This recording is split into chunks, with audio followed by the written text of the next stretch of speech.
Rob, if you want to get us underway. Thomas, nice to see you. Hi, same. So it begins. Yeah. I mean, you said the players would be given a crash course in Thomas Tuchel, what you're all about. How have the last few days been? It's not even been a full week that you've had with the squad. And crucially, I suppose, what are the main things you've learned?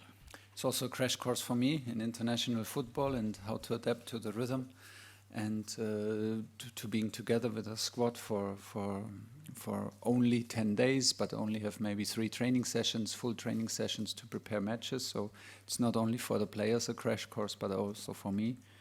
They reminded me instantly in the first meeting, first lunch together, and then the first training session why I was so excited about the job. It's because of them. They were outstanding in the way they behaved and interacted as a group, but also on the pitch they were amazing. We had high quality, very sharp training sessions. Everybody was open to give the very best, and it was good energy, good atmosphere. So yeah, that's what I love the most, to be around players, be with players, close to players on the pitch, and implement ideas and adapt to their characters, to their strengths and to their talent. And it was very good so far. I want to know a little bit more about your plan, your philosophy, if you like, of how you're going to approach this job. You're playing Albania. Yeah. So do you want to produce a kind of recognisable, consistent way for your England team to play right from the very start and take that right the way through until the World Cup finals? Or do you plan to kind of be a bit more adaptable and depend on the circumstances and the opposition? I think it has to be both. I think offensively we try for sure to implement our style and implement our structure and implement our rhythm from now on, and put players into positions where they feel comfortable and put players into position where they can express themselves, hopefully to their full potential. But in modern football and in the quality also of the opponent, Albania, and the respect that you have to give every opponent, especially also in the off the ball, it is necessary that we stay open to adapt, be it in structure-wise, if it makes sense, or in the lineup, and do what is needed. I don't think we can be ignorant and just say we do what we want and we do what we do, and everyone else has to will adapt to us. This will happen, but everyone will also try to find solution against us, and that's why we want to be open to adapt off the ball to the structure and qualities of our opponent, and this will start tomorrow. Okay, thanks. Hi, Thomas.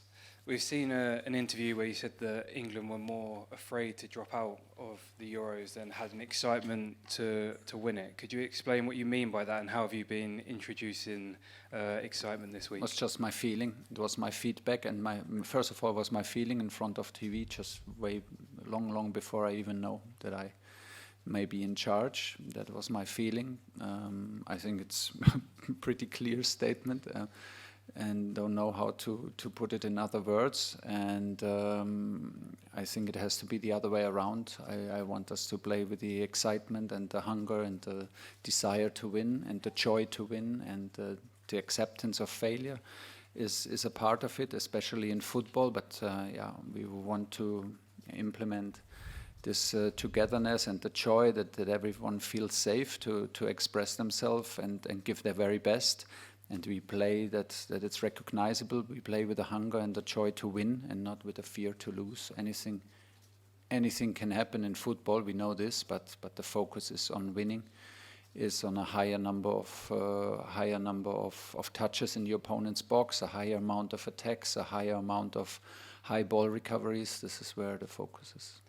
And what are your feelings ahead of your first match at Wembley as England manager, leading the team out? How important is it that the supporters see that style implemented straight away? I just hope so much that they can see what I see on a daily basis, and they can transform it into the stadium, because what I saw in the last days was amazing, and it was just a joy to watch and to be part of it. So hopefully we can transport this energy and this fire and this hunger into the game tomorrow. And then, I mean, it's amazing. We have like full Wembley. Will be very exciting. I will be a bit nervous, I guess, but that's part of it. I'm always a bit nervous before matches, so this will not be different. And yeah, I'm excited, and hopefully we can prove the point and take the first step.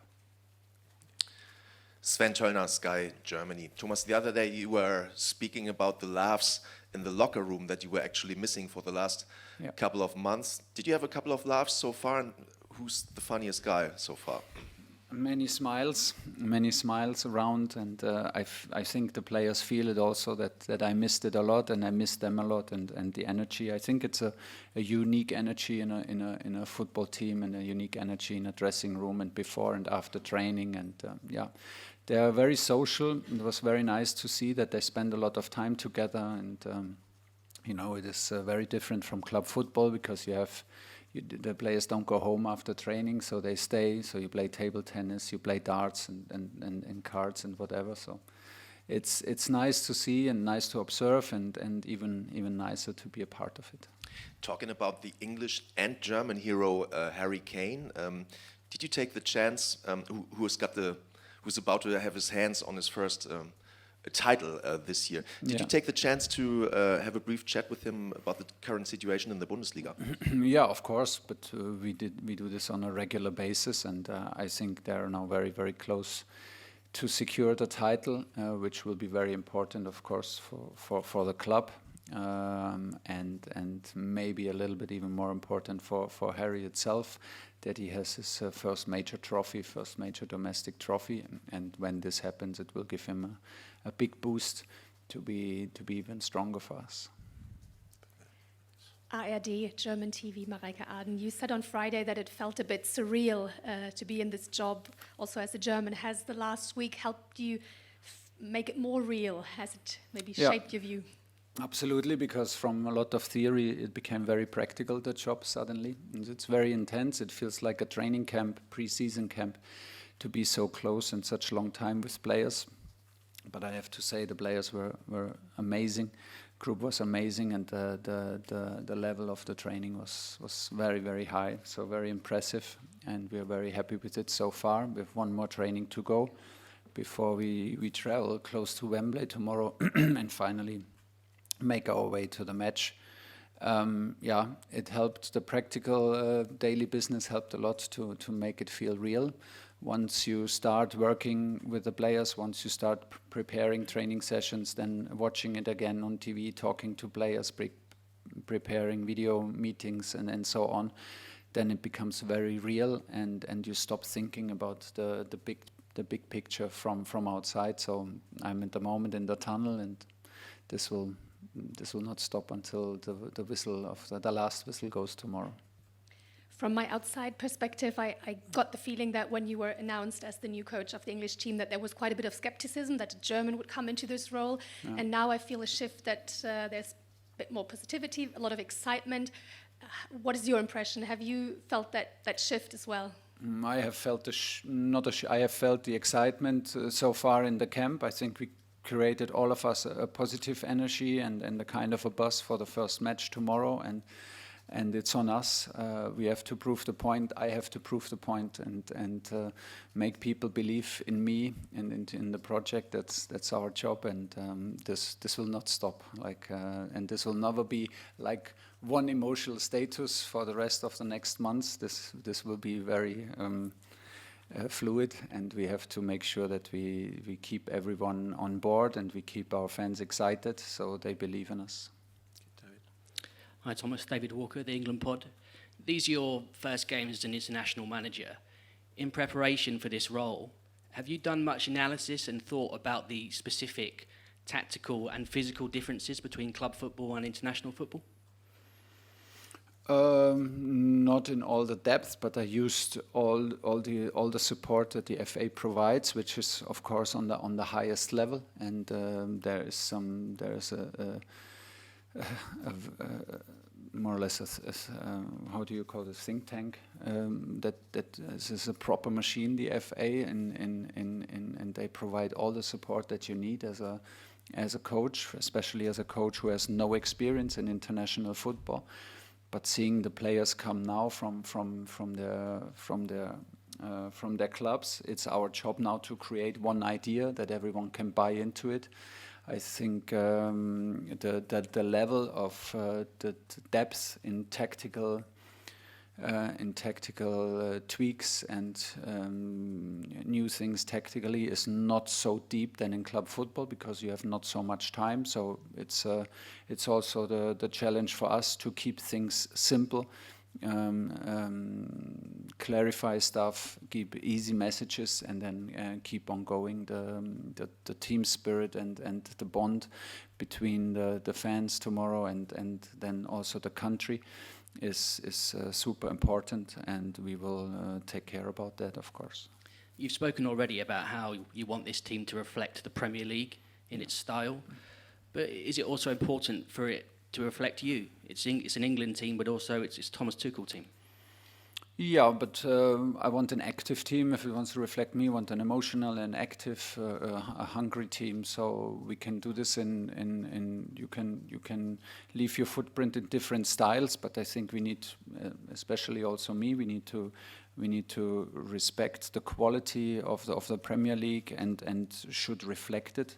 And we have every right to be proud of that league. I always felt it.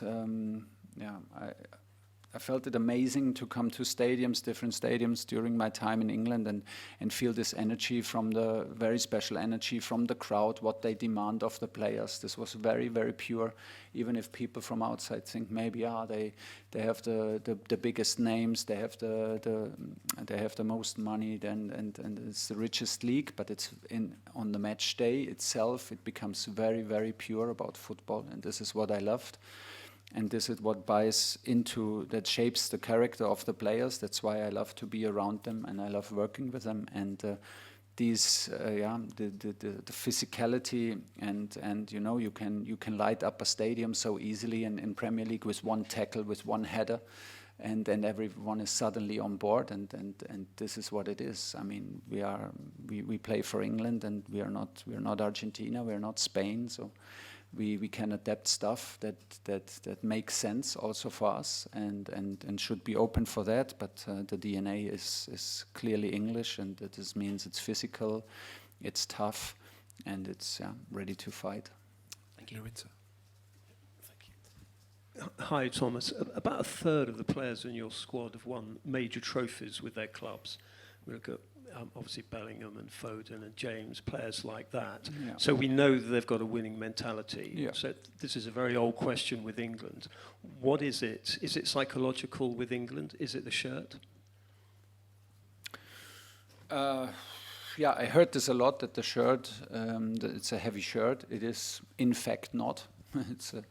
It's a high quality shirt, and it will even way less when we come to America, because they already work on a shirt that adapts to the climate there. So the shirt is not heavy in reality, but of course I know what the players mean, and it maybe is another way to put it. What I felt watching the Euros, I felt tension and pressure on the shoulders of the players, and it felt to me that they were more afraid they were playing for not to lose and not to have even more pressure added maybe in the home country than the excitement to maybe make something special happen. And I think we need to turn this around, because as you said, we have so many experienced players, so many players who won the trophies with their clubs, and I think we have every right to be self-confident. But every journey starts as it is with the first match and the first steps. So the very first steps we did excellent, and now we have to prove the point that we are ready for that. And we will have 6 camps to first of all qualify and then make our very best in America. Hi, Thomas. It's going to be your first game. It's going to be a game that matters also. 3 points to start the trip. Besides winning, what do you expect to see from your players? Like I said, I hope we can implement a higher rhythm in our game, a higher intensity, that we can have more touches in the opponent's box, have more ball recoveries in the opponent's half, and that we can implement also our structure that helps us to control counterattacks, because Albania is very strong in the counter-attacks individually. They have a a wide range in passing options. So this is basically what we need and what we need to provide to make a good result happen. Hi, Thomas. You mentioned earlier how important it is to play players in positions where they feel comfortable, where they can express themselves to their full potential. Do you think this has been a particular problem in the last few years? No, not in the last few years. I think everyone is trying that, and I think Gareth did excellent in doing so. I felt that the team maybe in the Euros were not. How should I put this? They were not free enough to express themselves in a stable structure. But England was not the only team to change structure from match to match, and I think we have to make sure that when we play now, that everyone knows its role on the field, also accepts his role and plays disciplined in his role, and then from the acceptance of the spaces for your teammate comes the freedom. Then within your space you can look out for solutions. And you can find solutions, but we need to bond a little bit better. We need to find more rhythm and a little bit better connections on the field. We know you've got a very specific agenda. You've got to go and win that World Cup. And you've mentioned a couple of times in this press conference 6 training camps. Yeah. It's a very short amount of time to go and do what you need to do. So do you feel any pressure, or are you just absolutely embracing this opportunity? I don't feel a lot of pressure in general. I feel the pressure I feel the pressure, but mostly I feel it as a privilege, and mostly I don't feel it at all because I'm in the tunnel preparing the match, and once it's there, then I feel sometimes the pressure. I feel pressure when it comes to semi-finals and finals. Then I have the experience that I also feel the pressure, and I needed also in my coaching career to adapt to that and to find methods to cope with it. But this helped me, of course, to have the experience in it. We have only 6 camps, and that's why I think, and I was so strong on the point to bond with each other. We need to find, and it's then also my responsibility to stay connected in between camps. So be it to visit the players, to call the players, but the players between each other, they need also to stay connected. They need to take care of each other between camps. Otherwise, it will not be enough. Just 6 times 10 days will not be enough to create the togetherness and the special atmosphere that is needed once we hopefully arrive in the US. Thinking about what we have to do and what the outcome is does not help us. And the only thing that helps is worshipping every single day that we have. The players did exactly that from Monday. Can only repeat myself. It was a pleasure to be part of it. So, but it's not over. It's just the start. Today is Thursday, last training, and tomorrow is the last meeting. And hopefully we can prove the point for the first time. Last one, yeah. Hi, Thomas. I know you've got that last training session, but do you think all the players are going to be fit for tomorrow? And what's the update with Cole Palmer? Cole will not be with us. He was not on the pitch with Chelsea. We waited quite a while now for feedback and for the chance maybe to call him up, but he is not on the pitch and not available. It makes no sense to call him up now. We stay with this group that we have. Everybody is in training today, all 26 players, so gives us the full choice. Hopefully nothing happens in this training session, and we will have some tough choices to make for tomorrow.